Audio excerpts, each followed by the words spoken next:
Kayak apa ya, intinya kayak wujud viewer Winda Basudara gitu.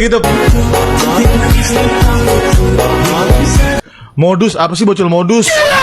Datang di ruang berbagi tempat kamu ngobrol dari hati ke hati. Halo semuanya, selamat datang di podcast kita hari ini. Perkenalkan, nama aku Kamila. Dan di sini ada rekan aku. Halo semuanya, nama aku Siva. Hari ini kita membahas tema harmoni sosial. Judulnya baik itu perlu, tapi sampai mana? Dan di sini juga kita udah ada satu narasumber. Boleh perkenalkan diri? Halo semuanya, halo Siva, halo pendengar semuanya, kenalin aku. Oke, di sini aku seneng banget sih rasanya ada di podcast yang sangat relate judulnya, yaitu baik itu perlu tapi sampai mana. Itu sangat relate bagi aku yang kalangan Gen Z saat ini. Nah, sebelum masuk ke pembahasan lebih dalam, kalian tahu nggak sih apa sih harmoni sosial? Nah, jadi harmoni sosial itu adalah kondisi di mana kita dan lingkungan sekitar hidup selaras. Bukan harus selalu setuju dengan semua hal, tetapi bisa saling menghargai dan toleransi terhadap pendapat dan latar belakang yang berbeda. Nah, benar banget. Tapi ya, namanya juga hidup, pasti ada aja konflik. Menurut Kay, kira-kira apa sih penyebab dari konflik itu? Menurut aku ada beberapa hal sih, kayak perbedaan kepentingan atau komunikasi yang buruk. Contohnya kayak suatu ego yang pengen menang sendiri. Nah, akhirnya dari situ adalah perpecahan atau keharmonisan yang mulai runtuh.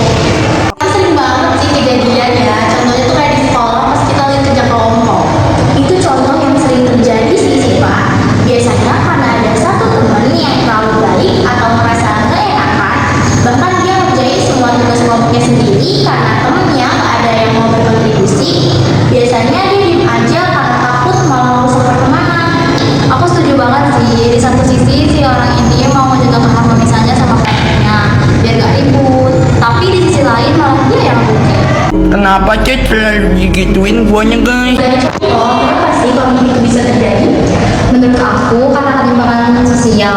Konflik itu terjadi bukan karena adanya perbedaan pendapat aja, bisa jadi karena ada ekspektasi yang gak tersampaikan. Nah, kalau menurut kalian nih sebagai host, dampak itu kita tuh apa sih? Kalau menurut aku sendiri, malah bisa bikin kita stres dan juga burn out karena harmoni sosial yang terus-terusan dijaga dengan cara mengalah secara terus-menerus, itu malah bikin hubungan kita jadi gak sehat. Nah, kalau menurut kamu sih, nah kita tuh bisa jadi benci sama teman sendiri, padahal tadinya pengennya damai. Itu dan baik itu yang bikin gak baik. Gimana sih caranya membangun harmoni sosial yang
tercapai dengan baik gitu. Lalu bagaimana cara kita tetap bersikap baik tapi tidak berlebihan supaya tetap mendukung harmoni sosial? Caranya tuh gampang, kayak kita tetap bantu nih sesuai kemampuan kita, terus juga berani buat say no gitu, tapi dengan bahasa yang sopan, juga harus tetap menghargai diri sendiri biar kita tetap punya pendirian gitu. Dan dari pembahasan hari ini kita jadi tahu nih kalau harmoni sosial itu bukan hanya tentang bersikap baik aja, tapi juga menjaga keseimbangan dan saling menghargai. Ya, sekian teman-teman podcast dari Ruang Berbagi. Terima kasih ya untuk kita angkati. Selamat berjuang. Sukses.